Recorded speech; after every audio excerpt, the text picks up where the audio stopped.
Good evening, visitors, and welcome to the Australian War Memorial's last post ceremony. My name is Dan Hiscock, and joining us today from the Royal Australian Navy is Commodore Charles Huxtable.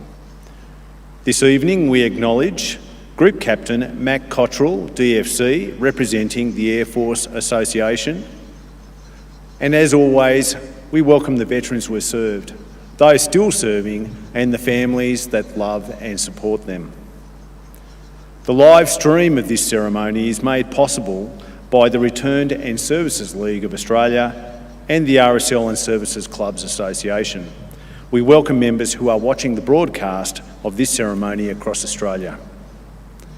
During this evening's ceremony, wreaths will be laid at the base of the Pool of Reflection by visitors to the memorial. If you're able, please stand and join in singing the National Anthem.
If you wish to and you're able, please be seated.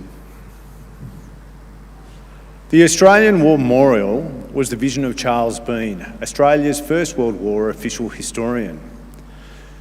Bean landed with the Australian troops on Gallipoli and stayed with them at the front through to the end of the war.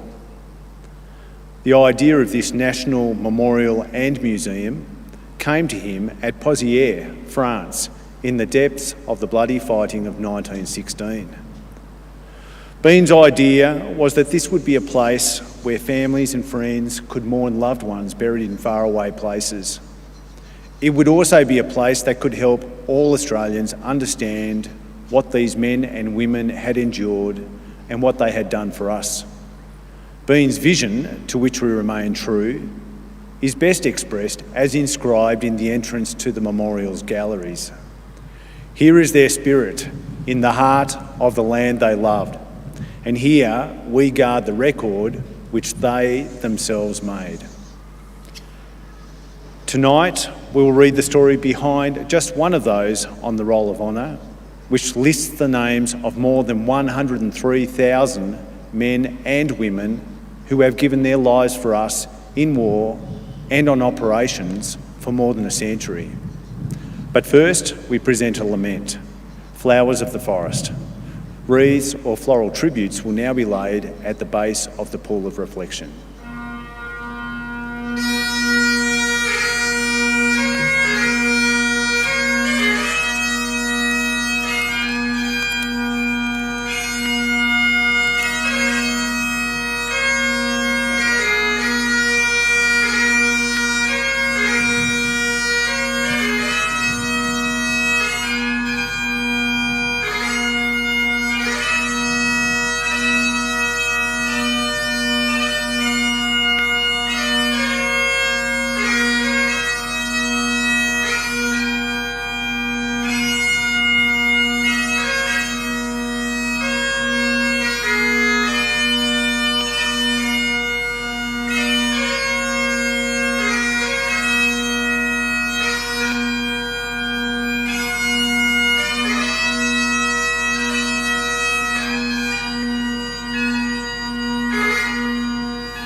Today, we remember and pay tribute to Flight Sergeant Patrick Francis O'Donoghue. Patrick O'Donoghue was born on the 11th of November 1923 in Mudgee, New South Wales. Known as Pat, he was one of 13 children born to journalist Michael James O'Donoghue and his wife, Mary Teresa. Young Pat grew up in Queensland and received his early education at the Star of the Sea Convent School in Southport. He later attended Marist Brothers College in Brisbane, where he enjoyed playing football, tennis, and cricket. He later found work as a clerk in Brisbane and was working for the Public Department of Labour at the outbreak of the Second World War.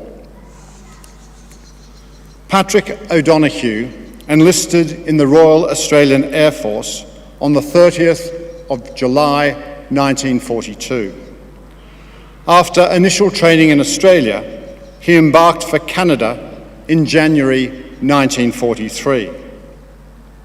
Arriving at the end of the month, O'Donoghue trained at the Royal Canadian Air Force Base in Edmonton, Alberta, before studying wireless air gunnery in Winnipeg. During his time there, he met a Canadian woman to whom he later became engaged. O'Donoghue completed his bombing and air gunnery training in Mossbag, Saskatchewan, and qualified as an air gunner in December 1943.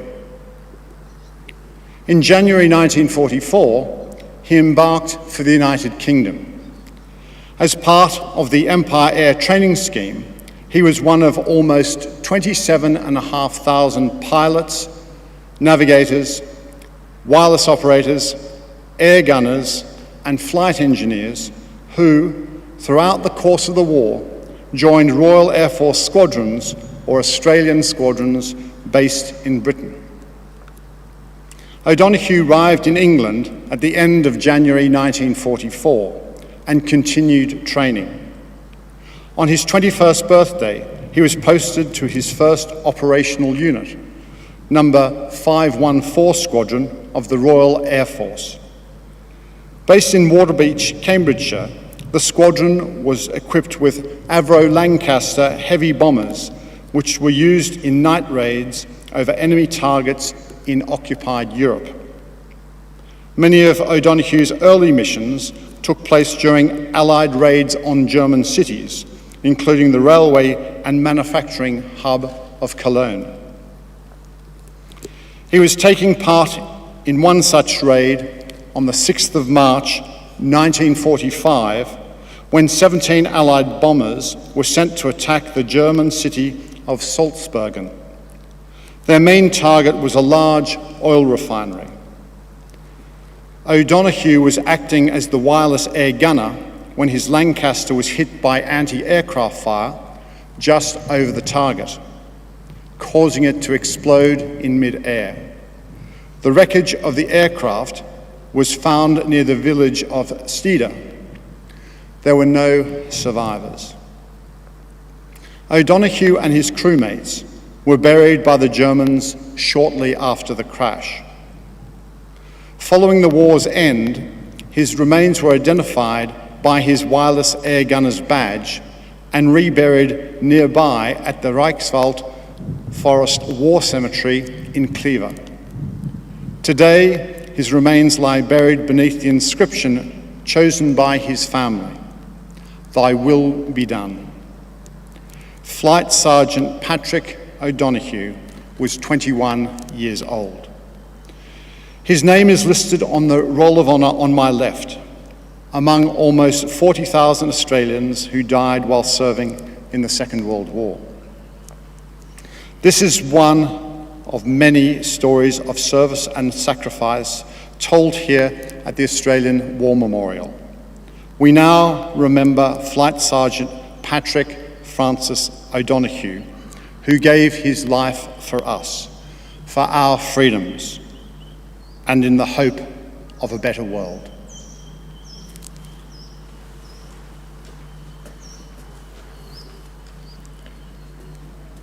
Please be upstanding for the reading of the ode and sounding of the last post. They shall grow not old, as we that are left grow old. Age shall not weary them, nor the years condemn.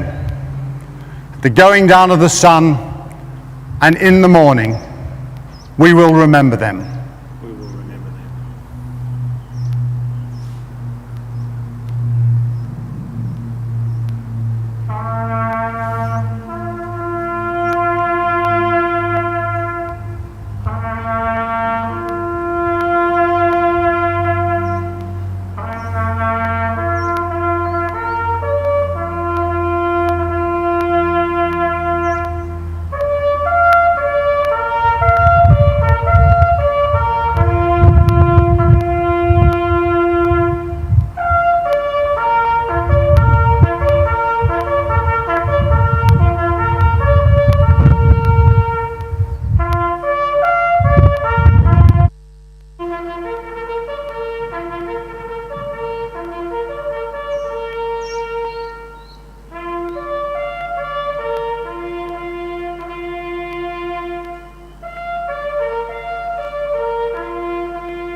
Lest we forget.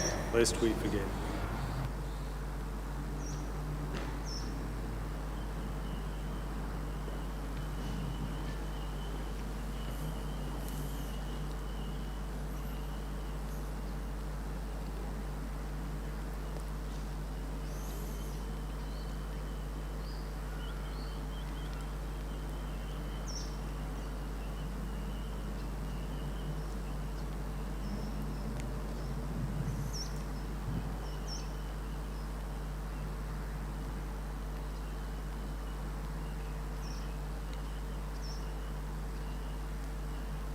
We leave you this evening with the words of the memorial's founder, Charles Bean.